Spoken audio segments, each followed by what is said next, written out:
నమస్తే, this is advocate Ashok. Promissory note మీద డబ్బులు అప్పిస్తూ ఉంటారు చాలామంది.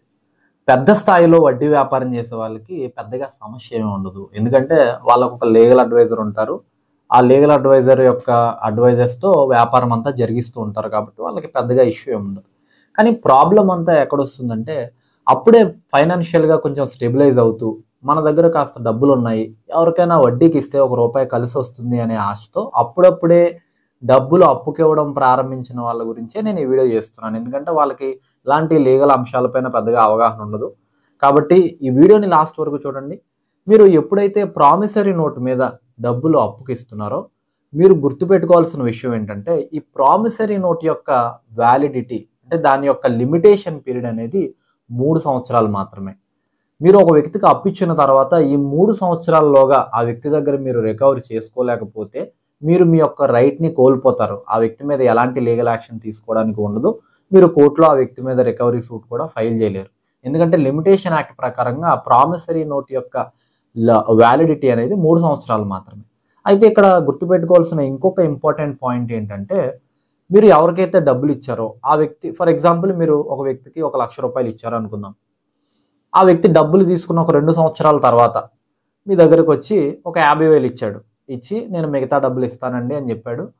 అయితే ఆ వ్యక్తి ఏ రోజైతే మీకు డబ్బులు ఇచ్చాడో ఆ రోజు మీరు ఏదైతే ప్రామిసరీ నోట్ రాసుకున్నారో ఆ promissory note back side endorsement అనేది చేయించాలంటే ఆ వ్యక్తి చేత సంతకం తీసుకుని 50,000 ఇచ్చినట్లుగా మీరు రాసుకుంటే ఆ రోజు నుంచి మరలా 3 సంవత్సరాలు ఆ ప్రామిసరీ నోట్ యొక్క వ్యాలిడిటీ అనేది ఎక్స్టెండ్ అవుతుంది. అంటే దాని లిమిటేషన్ అనేది మరలా 3 సంవత్సరాలు ఆ రోజు నుంచి కౌంట్ అవుతుంది. ఏ రోజు నుంచి మీకు ఏ రోజైతే 50,000 ఇచ్చాడో ఆ రోజు నుంచి. కాబట్టి ఈ విషయాలన్నీ గుర్తుపెట్టుకోండి. ప్రామిసరీ నోట్ యొక్క లిమిటేషన్ అనేది 3 సంవత్సరాలు. అంటే మీరు ఎవరికైనా డబ్బులు ఇస్తే 3 సంవత్సరాల్లోగా రికవరీ చేసుకోవాలి.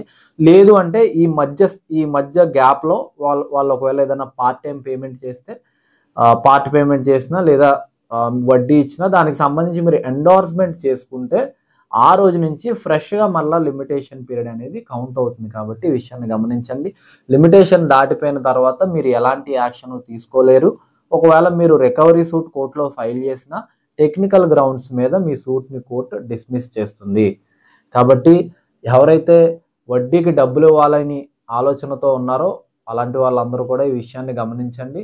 లీగల్ విషయాల మీద పూర్తిగా అవగాహన తెచ్చుకోకుండా మీరు లేనిపోని నష్టాలను కొని కాబట్టి ఈ వీడియో మీకు నచ్చితే లైక్ చేయండి. ఇలాంటి మరిన్ని లీగల్ అప్డేట్స్ కోసం మన ఛానల్‌ని సబ్స్క్రైబ్ చేసుకోండి. ఇంకా మీకు ఏమైనా సందేహాలు ఉంటే కామెంట్ రూపంలో అడగండి. వీలైతే రిప్లై ఇవ్వడానికి ప్రయత్నిస్తాను. అది ఎక్కువ మందికి ఉపయోగపడుతుందంటే దాని మీద వీడియో కూడా చేసే ప్రయత్నం చేద్దాం. మరొక ఇంపార్టెంట్ టాపిక్‌తో నెక్స్ట్ వీడియోలో కలుద్దాం. Thanks for watching.